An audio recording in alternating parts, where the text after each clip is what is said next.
L'avenir de l'écologie avec Europe Écologie Les Verts, l'avenir du Parti Socialiste qui vote aujourd'hui, et puis l'avenir de la France avec les réformes qui sont sur la table. Eh bien, c'est avec David Cormand que nous sommes aujourd'hui, qui est le secrétaire national d'Europe Écologie Les Verts.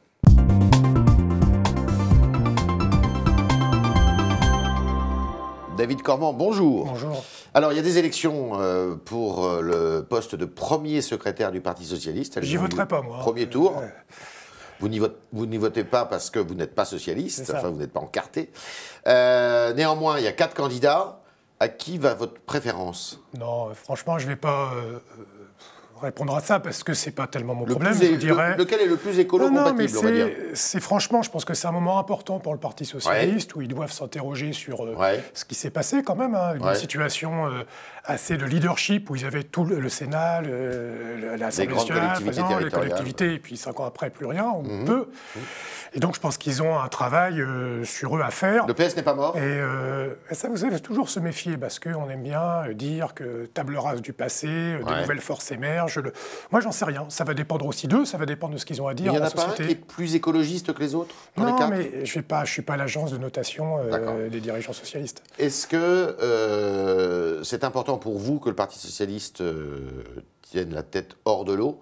C'est encore un allié pour vous, le Parti Socialiste? C'est important, mais pas dans le sens d'un allié potentiel. C'est important pour la démocratie. Parce que j'ai le sentiment qu'après cette espèce de reboot politique de 2017, émergent de nouvelles forces politiques, la France Insoumise, le parti du président, qui ont en commun d'avoir une vision des choses, comme le FN d'ailleurs, et comme de plus en plus le parti de M. Wauquiez, une vision un peu très verticale des choses, très incarnée et assez populiste, pour tout dire. Et moi, je sens dans notre pays, comme en Europe, monter le temps des populismes. Alors, il y a des populismes qui peuvent être plus sympathiques que d'autres, plus ou moins autoritaires, mais je pense que ce n'est pas sain pour une démocratie. Des partis politiques qui doivent évoluer, c'est important. Donc vous êtes plutôt pour l'horizontalité, si je puis dire. Et puis la régulation collective des enjeux de pouvoir. Alors, et donc les partis, pour ça, c'est intéressant. Répondez-moi, franchement, vous êtes à gauche. Non, mais moi, je suis écologiste avant d'être de gauche. Vous êtes écologiste, d'accord. Je suis écologiste avant d'être de gauche. Alors, combien il y a de militants maintenant encore à Europe Écologie? On est 5050 au 31 décembre 2017. Et vous étiez combien il y a 4-5 ans? On était à l'étiage, c'est autour de 9-10 000. Il y a les grandes périodes fastes, c'est plutôt 13 000. Les périodes moyennes, ils sont partis où, alors, tous ceux qui sont partis? Ils sont plutôt partis dans la France Insoumise ou plutôt... Non, ça ne se passe pas comme ça. Je pense qu'ils sont partis dépités, déçus de la politique en général, de nous en particulier. Donc ça sert à rien, je vous demande si vous êtes plus proche de la France Insoumise ou du Parti Socialiste. Non, parce que je ne me situe pas par rapport aux autres. Ok. On dit que l'Europe Écologie Les Verts, eh bien, finalement, n'a plus tellement de représentation, et c'est vrai. On dit que l'écologie s'est beaucoup diffusée et infusée dans les partis, dans tous les partis. Est-ce que vous avez le même sentiment? Oui, mais vous savez ce qui est drôle... Tout le monde parle d'écologie maintenant. Oui, mais l'écologie... Vous en êtes la victime? Non. L'écologie politique, elle existe depuis 40 ans. Depuis 30 ans, plus de 30 ans, 35 ans, il y a un parti écologiste. 74. Oui, en 74. Est-ce que vous me dites sur la légitimité de l'existence d'un parti écologiste? Quelles que soient les périodes, on nous l'a toujours envoyé au visage. Au fond, à quoi ça sert un parti écologiste? Ça devrait être dans tous les partis, ou vous devriez... Est-ce que c'est le cas d'ailleurs? Est-ce que c'est dans tous les partis? C'est mieux si dans tous les partis, il y a une prise de conscience écologiste. Et c'est le cas. Elle est réelle? Et c'est le cas. Après, qu'elle soit réelle, c'est de ça dont il faudrait parler. Le cas. Oui, parce que d'abord, il y a les faits qui parlent. Là, il y a un nouveau rapport qui sort et qui explique que si le changement climatique continue dans la direction actuelle de 4,5%, c'est la moitié de la biodiversité dans les endroits les plus riches en biodiversité qui vont disparaître d'ici 2080. Depuis que je suis né, depuis 40 ans, la moitié du vivant a disparu de Terre, des animaux sauvages ont disparu de la planète. Donc il y a une extinction massive de la vie sur notre planète. Et donc ça, c'est un constat qui est partagé. Donc il y a une façon de réagir à cela. Et après, il y a des variantes. Il y a ce que prétend faire M. Macron en faisant faire du business vert. Et puis, il y a une façon plus complète. Vous avez un avenir, votre mouvement a un avenir, Europe Écologie Les Verts? J'en suis convaincu. Alors, vous tenez, à votre initiative, il y a des assises qui se tiennent demain à Paris, qui visent à refonder l'écologie politique, si je ne me trompe pas. Qu'est-ce que vous attendez de ce rendez-vous? Justement, de prendre en compte ce que vous évoquiez. C'est-à-dire que de plus en plus, l'écologie est prise en compte par un certain nombre de forces politiques, mais aussi dans la société. Vous avez beaucoup de citoyennes, de citoyens qui s'engagent pour expérimenter un autre modèle de société qui prenne en compte la question écolo. Et la question qu'on veut proposer, qu'on met au débat, qu'on met au pot commun du débat, c'est comment on structure et on coordonne ces différentes initiatives pour que l'écologie infuse, notamment au niveau institutionnel, et puisse peser dans les décisions politiques. Mais est-ce que ça a un caractère électoral? Enfin, est-ce que l'objectif est aussi électoral pour vous? Vous savez, moi j'ai une conception des partis qui ne doivent pas justement être uniquement centrés sur l'aspect compétition électorale. Je pense que c'est une façon réductrice de voir la démocratie, et donc une force politique à venir, c'est une force politique qui bien sûr concourt aux rendez-vous électoraux, mais bien plus que ça, travaille pour infuser ses idées dans la société et surtout obtenir des victoires par rapport aux périls qui oui, nous mais guettent. si vous ne cherchez pas à avoir des victoires électorales, vous allez disparaître à petit feu. Je n'ai pas dit que je ne cherchais pas des victoires électorales, j'ai dit que ça ne devait pas être la seule chose qui nous obsède, parce que la conquête du pouvoir en soi n'est pas une fin. La fin, c'est de changer le monde. D'accord. Néanmoins, il y a des européennes l'année prochaine, c'est les premières élections sous l'ère Macron. Est-ce que vous partirez avec la casquette ELV ou est-ce que vous allez vous associer à d'autres? Bien sûr, il y aura une liste écologiste soutenue par Europe Écologie Les Verts, comme il y en a toujours eu. Oui. Vous savez que nous faisons partie d'une force européenne qui s'appelle le Parti vert européen, qui est un des plus anciens partis d'ailleurs européens. Nous sommes représentés au Parlement européen et structurés autour de ces valeurs. Et donc oui, en France, comme partout en Europe, il y aura une liste d'écologistes qui sera conduite par qui? Soutenue par ELV. Non, ça pas par moi, et puis on verra bien qui la conduit. Ça pourrait être une personnalité de la société civile? Ça pourrait être une personnalité de la société civile, ça peut être une personnalité qui incarne l'écologie, on verra bien. Mais vous savez, la question de... Qui incarne l'écologie aujourd'hui en France? De moins en moins de monde, ou en tout cas, ceux qui l'incarnent sont explosés à différents endroits. Vous parlez de Nicolas Hulot, et puis il y a un aspect générationnel. Vous savez, les pères fondateurs de l'écologie, si on peut, c'est souvent des hommes. Ils sont âgés maintenant. Sont de plus en plus âgés. Oui, donc il y a y compris un enjeu de renouvellement des personnalités qui peuvent incarner un nouveau souffle pour l'écologie.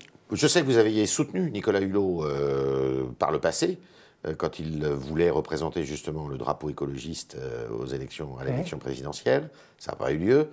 Est-ce que Nicolas Hulot est toujours, à vos yeux, un écologiste convaincu? Oui, j'ai aucun doute sur la sincérité de Nicolas Hulot. Est-ce que vous reconnaissez que quand on est militant comme il l'était et qu'on devient ministre d'État comme il l'est, eh bien, c'est pas la même chose, quoi?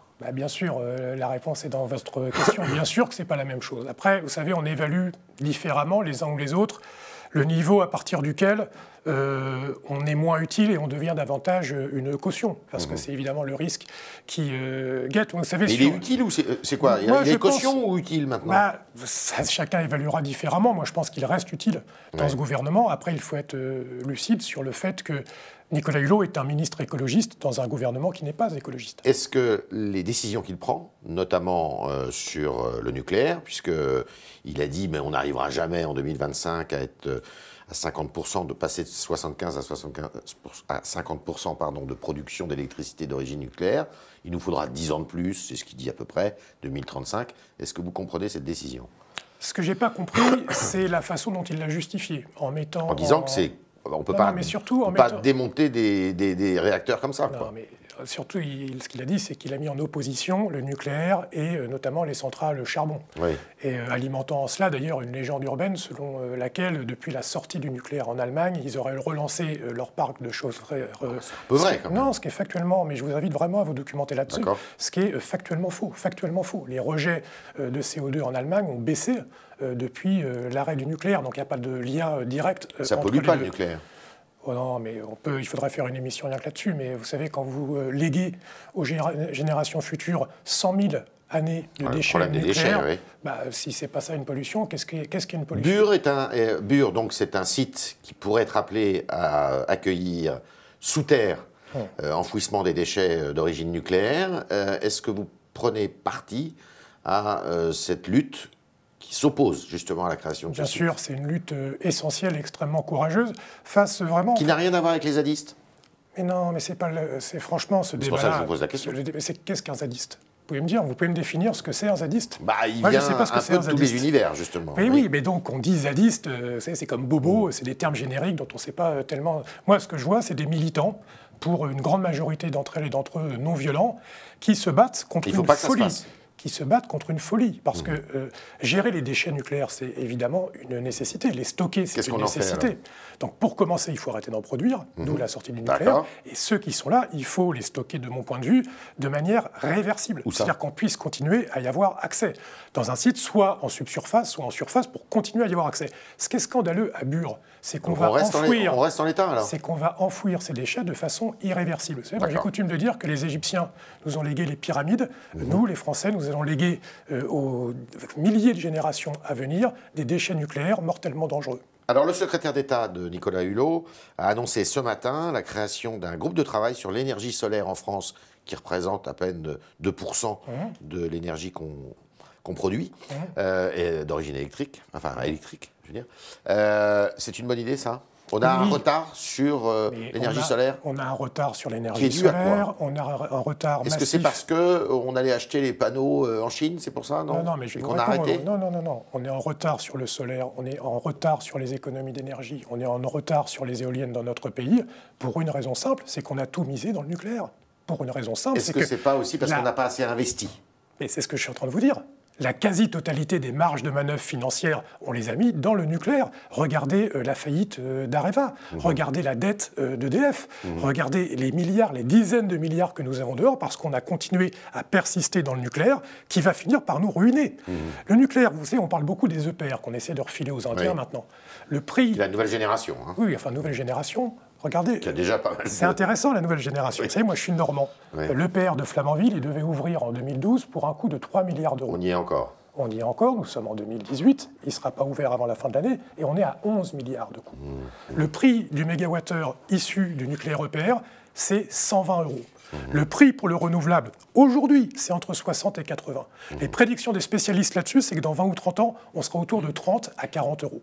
L'EPR est une folie environnementale, c'est une folie en matière de sécurité pour nos compatriotes, puisqu'il y a un risque d'accident nucléaire, c'est une folie économique. Et en France, on donne quelques piécettes aux renouvelables et on continue massivement à défendre le nucléaire. Et dans ce domaine, je sais que M. Macron aime bien le « et en même temps ». Il n'y a pas de « et en même temps » en matière énergétique. Soit on choisit l'économie d'énergie et la sortie du nucléaire, soit on continue à persister dans la même voie. Regardez en France, excusez-moi d'être un peu long là-dessus. Pouvez-vous citer une grande entreprise qui produit les éoliennes offshore? Les Espagnols en ont. Les Allemands en ont. Et pas la France. Et pas la France. D'accord. Il y a une réforme actuellement qui fait couler beaucoup d'encre, qui fait beaucoup de bruit, c'est la réforme de la SNCF. Oui. Irez-vous manifester si jamais il y a des manifestations? Il y en a une le 22, de toute manière. Il y en aura, et j'irai manifester. Vous irez manifester? Bien entendu. Vous Avec savez, votre casquette Europe Écologie Les Verts? Oui, et puis ma casquette d'usager. Vous êtes contre cette réforme? Oui, parce que... Qu'est-ce qui vous gêne dans cette réforme? Ce qui me gêne dans cette réforme, d'abord, c'est la méthode du bouc émissaire. Moi, je n'aime pas... C'est quoi le bouc émissaire? C'est les cheminots. Pourquoi avoir introduit la réflexion sur la réforme de la SNCF et des transports? Le changement de statut, c'est pour ceux qui vont être recrutés, c'est pas pour ceux qui sont... C'est pas le sujet, c'est une diversion. Moi, je n'aime pas la duplicité en politique. Vous croyez à une privatisation de la SNCF? Mais là, bien sûr que c'est ça le point de fuite. Mais pour répondre à votre première question, le premier sujet, c'est que c'est pas de s'attaquer au statut des cheminots, c'est de porter la réponse pourquoi la SNCF a 40 milliards de dettes. Pourquoi? Parce qu'on a fait des investissements qui, encore une fois, n'avaient pas de sens. Plutôt, comme l'avait dit d'ailleurs la ministre actuelle, quand elle est arrivée, on a fait des assises de la mobilité, elle a organisé des assises de la mobilité en expliquant qu'il fallait transférer les investissements des grandes lignes, grande vitesse TGV, dans lesquelles on a trop investi depuis des années, vers les lignes du quotidien. Et aujourd'hui, ce qu'on nous explique, c'est qu'on va fermer, potentiellement, on va mettre en danger 9000 km de petites lignes. Moi, ma conviction... D'où vous sortez votre chiffre? C'est eux qui le donnent. C'est eux qui le gouvernement dit qu'il ne touchera pas aux petites lignes, lui. Non, ce sera il dit qu'il y a 9000 km de lignes qui posent problème, qui ne sont pas rentables. Il dit, bien sûr, nous, on n'y touchera pas, mais derrière, ce qu'il indique, c'est que c'est les collectivités locales qui vont devoir assumer l'équilibre. On est avec David Cormand, le secrétaire national d'Europe Écologie Les Verts, qui va tenir des assises demain à Paris. Et c'est Valentin Pilate qui nous rejoint pour poser vos questions, chers internautes.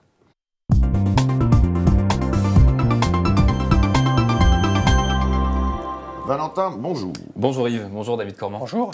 Avant de venir sur ce plateau, j'ai vu sur le Figaro.fr une question d'un internaute. Il vous demande, Europe Écologie Les Verts, est-ce un parti qui existe encore? Et cette question, je l'ai retrouvée également sur Twitter, notamment quand je demandais à nos internautes s'ils avaient des questions à vous poser ce midi. Qu'avez-vous à leur répondre? C'est le moment pour vous de les rassurer, en l'occurrence. Oui, alors je ne sais pas si ceux qui posent la question seront rassurés par la réponse que je vais leur donner. Mais, le parti existe en tout cas. Oui, elle existe encore. L'écologie reste plus que jamais nécessaire. Pas question de changer de nom d'ailleurs. Vous ne faites pas partie de cette mode. Oui, mais c'est cosmétique. Du naming. Franchement, c'est pas le sujet. Le sujet, c'est que beaucoup d'élus écologistes sont sur les territoires et continuent d'agir. Beaucoup de nos militants sont dans des collectifs. Plus de 1000. Plus de 1000 élus dans les municipalités. Pas à l'Assemblée, ça c'est sûr, mais dans les collectivités locales. Ah si, vous en avez au Sénat. On en a au Sénat, vous avez raison. Madame Esther Benbassa, qui était à votre place il n'y a pas longtemps. Qui est formidable. Et donc on est très présent, et d'ailleurs les citoyens le savent, parce que quand ils ont besoin d'avoir des interlocuteurs dans les collectivités, dans les institutions, mais aussi pour différentes luttes, ils savent où taper à la porte et ils savent nous trouver. Autre question. Oui, autre question. Toujours sur le parti, c'est une question d'Annie et qui vous demande si Madame Eva Joly n'aurait pas dégradé l'image du parti, en l'occurrence. Non, je crois. Sans langue de bois. Ah non, mais moi je ne crois pas. Eva Joly, j'ai énormément de considération pour ces femmes. Elle ne faisait pas beaucoup d'écologie. Oui, mais vous savez, il ne faut pas avoir une compréhension de l'écologie restrictive. L'écologie, c'est bien sûr l'environnement, mais c'est aussi une vision globale de la société. Et pourquoi Eva Joly est une vraie écologiste, même si elle en parlait peut-être moins que d'autres, c'est que c'est une femme, par exemple, qui courageusement s'est attaquée aux puissants. Et le propre de l'écologie, c'est de dire que ceux qui sont aujourd'hui dominants, qui détruisent la planète, qui font du profit notamment grâce aux paradis fiscaux, ont des interlocuteurs politiques qui leur font face. Et Eva Joly, par son parcours, par le travail qu'elle mène encore au Parlement européen, est une femme courageuse, intègre, qui n'a pas peur de faire face aux puissances de l'argent notamment. Vous parlez des puissants, un homme comme Elon Musk par exemple, qui a été très introduit et très engagé, je dirais, dans la voiture électrique, vous considérez qu'il détruit la planète ? Je suis dubitatif sur l'intérêt écologique d'envoyer une voiture en gravitation autour de la Terre dans l'espace, pour tout vous dire. Je pense qu'Elon Musk, comme d'autres d'ailleurs, sont très forts pour faire... du progrès, non ? Il faudrait qu'on discute de ce qu'est le progrès, le sens qu'on doit donner au progrès. Il faut comprendre que la voiture électrique n'est pas l'avenir de l'automobile si on considère qu'il y aura autant de voitures électriques qu'il y a aujourd'hui de voitures à moteur thermique. Parce qu'il y a un problème des batteries, c'est ça ? Il y a un problème de matière première. Un problème de matière première. Où allez-vous trouver la matière première pour produire ces batteries ? Aujourd'hui, l'exploitation des matières premières nécessaires pour produire des batteries détruisent énormément l'environnement. En plus, c'est fait de façon complètement archaïque et en dépit de toute règle environnementale. Donc c'est un vrai sujet. Donc, cette espèce de chimère qui consiste à dire qu'on va pouvoir continuer à vivre comme avant, uniquement avec des progrès techniques, sans se remettre en question fondamentalement sur notre rapport à notre environnement, sur le rapport à la vie. Vous êtes de la décroissance, vous ? Oui. Je pense qu'il faut passer à une société post-croissance. Mais vous savez, je vais vous dire... Post-croissance ? Oui. D'accord. Vous savez quoi ?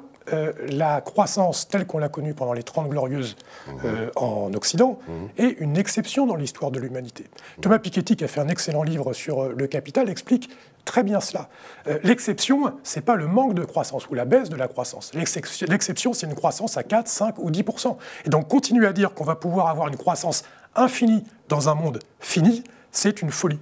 Alors, justement, que pensez-vous de la politique de Nicolas Hulot ? C'est une question de Guy sur Facebook. En l'occurrence, peut-être le glyphosate qui devrait être interdit dans les 3 prochaines années. Sur le glyphosate, Nicolas Hulot a mené un combat courageux. Après l'action notamment du ministre allemand, enfin je ne vais pas rentrer dans les détails, qui a basculé son vote au dernier moment, a fait qu'on n'a pas eu une restriction stricte de l'usage du glyphosate, mais là-dessus, il a fait le boulot. Après, on verra, c'est toujours pareil dans les actes. Moi, ce que je redoute, puisque vous me parlez de Nicolas Hulot, c'est qu'on lui délègue, je parle du gouvernement et de la majorité du gouvernement dans lequel il est, lui délègue le monopole de la parole écolo, mais quand il s'agit de lui donner les moyens de passer aux actes, on parlait de la SNCF et des transports en commun, on peut parler du glyphosate, on peut parler de l'énergie et du nucléaire, et bien là, ça devient plus difficile. Parce que faire de l'écologie et faire ce que Nicolas Hulot voudrait faire, c'est s'attaquer à des intérêts puissants que le président de la République ne veut pas toucher. Très bien. Dernière question. Dernière question, le temps presse. Je terminerai avec celle-ci. Comment faire pour que la piétonisation des berges de Seine rive droite à Paris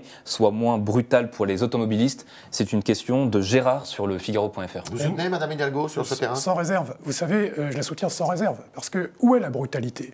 Est-ce que avoir des villes engorgées de voitures, avec les pollutions que ça génère, les accidents que cela génère, le bruit que cela génère, est-ce que c'est pas ça plutôt la brutalité ? Le fleuve, la Seine à Paris, c'est un des plus beaux points de vue du monde. Moi, la folie, c'est pas aujourd'hui qu'on puisse passer ce site en piétonisation. La folie, c'est d'avoir imaginé un jour que ce plus beau spot du monde urbain ait été donné aux voitures. Les années Pompidou, Et bien justement, quand même, nous avons changé d'époque. Il faut assumer de changer d'époque. C'était le talk de David Cormand, qui est le secrétaire national d'Europe Écologie Les Verts et qui tient demain des assises à Paris. Merci d'être venu dans les studios du Figaro pour eh bien, nous mettre en appétit, d'une certaine façon, sur ces assises. Merci, Valentin, d'avoir posé les questions de vous autres internautes, et on vous dit à demain pour de nouvelles aventures.